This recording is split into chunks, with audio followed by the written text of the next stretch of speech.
తండ్రి అయిన దేవునికి స్తుతులు చెల్లిస్తూ ఉన్నాను.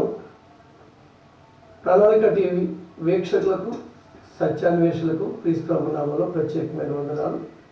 మరొక అంశం మీద మీతో చర్చించుదామని మీ ముందుకు వచ్చాను. వాక్య పెరుగులో విషయాలను గమనిద్దాం, దేవుని చిత్తాన్ని అనుసరించి బ్రతుకుదాం. మనిషి మనిషిగా జీవించాలి, అది నాటి అంశం. మనిషి మనిషిగా జీవించాలి. దేవుడు తన స్వరూపమందు తన పోలిక చెప్పున నరులను సృజించినట్టుగా బైబిల్ చెప్తుంది. ఆదికాండం 1:26 దేవుడు మన స్వరూపము మందు మన పోలిక చెప్పున నరులను చేయుదుము అన్నారు. అలాగే ప్రసంగి గ్రంథం 7:29 ప్రకారంగా దేవుడు నరులను యథార్థవంతులుగా పుట్టించెను, కానీ వారు వివిధమైన తంత్రములు కల్పించుకొని ఉన్నారు అని మనకు కనిపిస్తూ ఉంది. కాబట్టి దేవుడు మానవుణ్ణి తన పోలిక చెప్పున తన స్వరూపమందు సృష్టించుకున్నాడు, యథార్థవంతులుగా సృష్టించాడు. మరి ఈ తేడాలు ఎక్కడి నుంచి వచ్చాయి? ఈ మనిషిలో ఈ యొక్క అవలక్షణాలు ఎక్కడి నుంచి వచ్చాయి? ఈ స్వార్థం, అసూయ, ఈర్ష్య మొదలగు దుర్లక్షణాలు ఎక్కడి నుంచి వచ్చాయి అని అంటే, ప్రసంగి గ్రంథం 7:29 చెప్పినట్టుగా వారు వివిధమైన తంత్రములు కల్పించుకున్నారు అంటున్నారు. కాబట్టి వివిధమైన తంత్రములు కల్పించుకోవడం వల్ల మనిషి యొక్క వ్యక్తిత్వం చెడిపోయింది, మనిషి యొక్క స్వభావం పూర్తిగా భ్రష్టు పట్టింది అని చెప్పడానికి ఏమాత్రం కూడా సంకోచించక్కర్లా. కాబట్టి లేఖనాలు చూద్దాం. మానవుడు సొంత ఆలోచనకు ప్రాధాన్యత ఇవ్వడం, దేవుని ఉద్దేశాన్ని నిర్లక్ష్యం చేయడం వల్ల తన ఉనికిని, వ్యక్తిత్వాన్ని కోల్పోయాడు. చివరకు పాపిగా మిగిలాడు, భ్రష్ట మనసు తెచ్చుకున్నాడు. రోమపత్రిక 1:28-32 మనం చదివినట్లయితే మానవులు ఎలాంటి భ్రష్ట మనసును తెచ్చుకున్నారో, సమాజంలో ఎలాంటి సమస్యలతో బ్రతుకుతున్నారో అనే విషయాలు మనకు తేటగా అర్థమవుతాయి. దేవునికి చోటియక అని రాస్తూ సమస్తమైన దుర్నీతి చేతను, దుష్టత్వం చేతను, లోభము చేతను, ఈర్ష్య చేతను నిండుకొని మత్సరము, నరహత్య, కలహం, కపటం, వైరం అనువాడితో నిండిన వారై కొండిగాండ్రును, అపవాదకులను, దేవద్వేషులను, హింసకులను, అహంకారులను, బెంకములాడువారును అంటే డంబారు పలికేవాడు, చెడ్డవాటిని కల్పించేవారును, తల్లిదండ్రులకు అవిధేయులను, అవివేకులను, మాట తప్పువారును, అనురాగరహితులను, నిర్దయులైరి అని 21 అవలక్షణాలు కలిగి, దుర్లక్షణాలు కలిగి ఈ సమాజంలో మనుషులు చాలామంది బ్రతుకుతూ ఉన్నారు. కాబట్టి ఈ లేఖనాలు మనం విన్నాం కదా, మనిషి ఎంత పతనమయ్యాడో, మనశ్శాంతి లేక కామ, క్రోధ, మద, మత్సరాలతో ఎలా కొట్టుమిట్లు ఆడుతున్నాడో, ఇలాంటి వారితో సమాజం నిండుకుంది. ఇక సమాజంలో, ప్రపంచంలో ఎక్కడ సుఖశాంతులు, సమాధానం ఉంటాయి? దీని ఫలితంగా దేవునితో సహవాసం కోల్పోయాడు మనిషి, దేవునికి శత్రువు అయ్యాడు.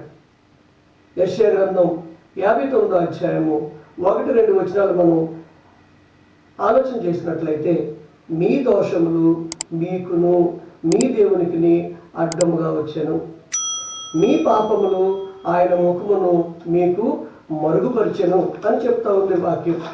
ఎఫెసీయులకు రాసిన పత్రిక 2:1-5 మనం పరిశీలించినట్లయితే, మీ అపరాధముల చేతను పాపముల చేతను చచ్చిన వారై ఉండగా క్రీస్తుతో కూడా బ్రతికించెను అని 1వ రాయబడి ఉంది. కాబట్టి 3వ చూసినట్లయితే మనం ఇలాంటి తత్వం కలిగిన మనం అందరం కూడా ఎవరు దీనికి మినహాయింపు లేదు. ప్రతి వారము ఏ భేదమూ లేదు, అందరూ పాపం చేసి దేవుడు అనుగ్రహించి మహిమను పొందలేకపోతున్నారని గ్రంథం చెప్తుంది. కాబట్టి దేవుని ఉగ్రతకు కూడా పాత్రులమై ఉన్నాము అని గ్రంథం చెప్తుంది. మానవుడు నైతికంగా పతనమయ్యాడు, దేవుని సహవాసం కోల్పోయాడు. ఈ సహవాసం పునరుద్ధరించబడాలంటే కోల్పోయిన యథార్థతను తిరిగి పొందాలి. మనిషి మనిషిగా జీవించాలి. నువ్వు నేను ఎందుకు సృజింపబడ్డామో, దేవుని ఉద్దేశం నా పట్ల ఏమై ఉందో ఆలోచించాలి. ఎఫెసీయులకు రాసిన పత్రిక 1వ అధ్యాయం 4 నుంచి 6 వచనాలు మనం చదివితే దాని ప్రకారంగా ఆలోచిస్తే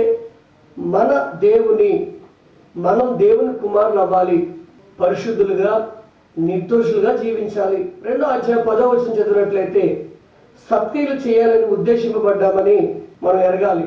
గలతీ పత్రిక 4వ అధ్యాయం 19వ వచనం మనం చదివినట్లయితే క్రీస్తు స్వరూపము మన యందు ఏర్పడాలి అని వ్రాయబడి ఉంది. పేతురు రాసిన మొదటి పత్రిక 2వ అధ్యాయము 21, 22 వచనాలు మనం గమనిస్తే క్రీస్తు ఉంచిన మాదిరి జీవితాన్ని మనం జీవించాలి అని మనం బోధించబడుతూ ఉన్నాం. క్రీస్తు మీ కొరకు బాధపడి మీరు తన అడుగుజాడల యందు నడుచుకున్నట్లు మీకు మాదిరి ఉంచిపోయాను అని కనిపిస్తూ ఉంది. ఈ లోకంలో ఆయన జీవించినప్పుడు ఆయన కూడా మళ్ళానే చాలా ఇబ్బందులు గురయ్యారు, చాలా సమస్యలకి ఆయన ఫేస్ చేశారు.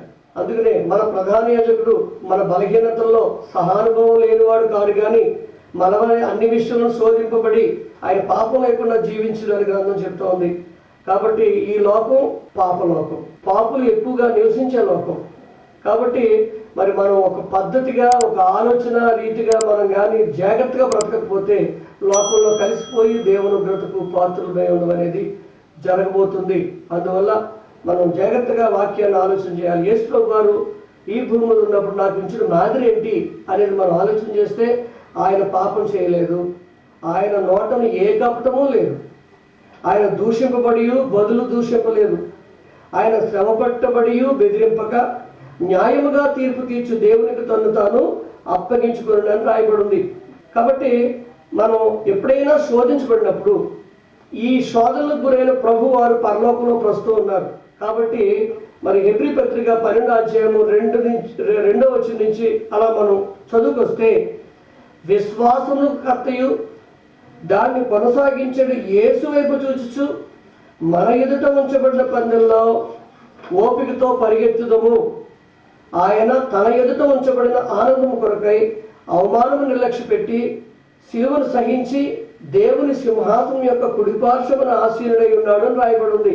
యేసు ప్రభు వారు కూడా ఇక్కడ పాపాన్ని జయిస్తే, లోకాన్ని జయిస్తే, ఆయన నీతిమంతుడు కనుక ఆయన యొక్క పరిశుద్ధతను ఈ భూమి మీద ఉండగా కాపాడుకోగలిగితే ఆయన దేవుని కుడిపార్శ్వాన్ని కూర్చొని ఆయన రాజ్యాన్ని పరిపాలించే ఒక చక్కని ఆశీర్వాదం ఉందని ఆయన మర్చిపోలేదు కనుక భూమి మీద ఉన్న ఆ 33.5 సంవత్సరాలు కూడా తన దేవునికే అర్పించుకుంటూ, దేవునికే విన్నవించుకుంటూ తన యొక్క స్థితిని కాపాడుకున్నారు ఆయన. అలాగే మనం కూడా ఈ భూమి మీద ఉన్నప్పుడు మనం కూడా ఎక్కడి నుంచి వచ్చామో, మనం ఏమై ఉండాలని దేవుడు మరి ఆశిస్తున్నాడో అనే విషయాలు గమనిస్తూ మనకు మనం కాపాడుకుంటూ దేవుని ఆశ్రయిస్తూ మనం మన యొక్క జీవితాన్ని ముందుకు కొనసాగించాల్సి ఉంటున్నారా. అందుకనే యోహాను రాసిన మొదటి పత్రిక 4వ అధ్యాయము 9 నుంచి 11 వచనాలు మనం చదివినట్లయితే మనిషిగా జీవించాలి అంటే అందరి పట్ల ప్రేమ కలిగి ఉండాలి, అందరినీ ప్రేమించాలి, శత్రువుల మిత్రుల కాదు, అందరినీ ప్రేమించాలి. ఈ ప్రేమ కలిగి ఉండాలని మనకు వాక్యం చెప్తుంది. మత్తయి సువార్త 5వ అధ్యాయం 44 వచనం చూస్తే శత్రువుని సైతం ప్రేమించమంటుంది. ఏ స్థాయిలో మనిషి బ్రతకాలని దేవుడు ఆశిస్తున్నాడు. పేతురు రాసిన మొదటి పత్రిక 2వ అధ్యాయము 17 నుంచి 19 వచనాలు మనం చదివినట్లయితే అందరినీ సన్మానించాలి. కులమా, మతమా, లేదా ఇంకోటి ఏదైనా తేడా ఉందా, వర్గభేదమా? లేదు, అందరినీ సన్మానించాలి వాక్యం చెప్తుంది. సహోదరులను ప్రేమించాలి, దేవునికి భయపడాలి, రాజులను సన్మానించాలి, పనిచేసేవారు ఎవరైతే ఉన్నారో వారు మంచివారిగా ఉండాలి, నమ్మకంగా పనిచేయాలి. ఎవరైతే యజమానులుగా ఉన్నారో వాళ్ళు దేవునికి లోబడి వారు పనిచేయించుకోవాలి. ఇలాంటి సమాజం కదా దేవుడు ఆశించింది.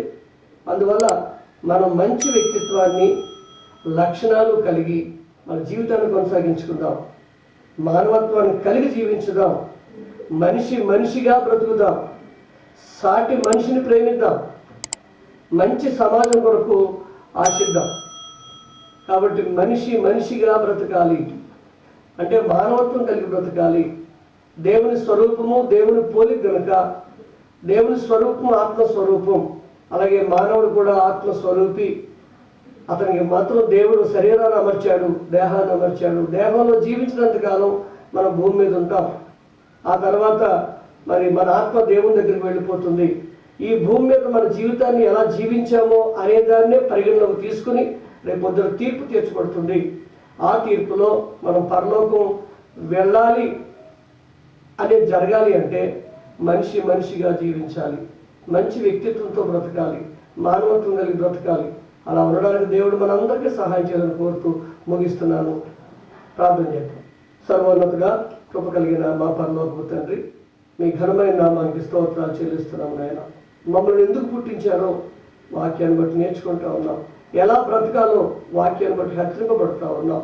తండ్రి, మేము ఏమై ఉన్నామో, ఏమి అవబోతున్నామో అనే విషయాలు గ్రంథాన్ని బట్టి నేర్చుకుంటున్నాం. తండ్రి దేవా, విశ్వాసంలో కర్తయు దాన్ని కొనసాగించి యేసు వైపు చూచు మా ఎదుట ఉంచబడిన పందులు ఓపికతో పరిగెత్తే ఆ ఓపికను మాకు దయచేయండి నాయన. ఆ జ్ఞానాన్ని మాకు దయచేయండి.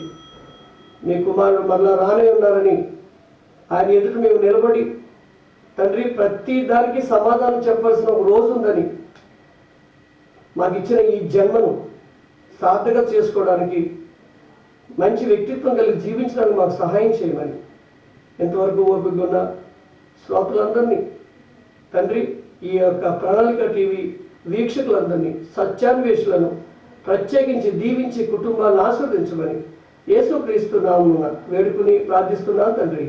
ఆమేన్. అందరికీ వందనాలు. మానవుల రక్షణ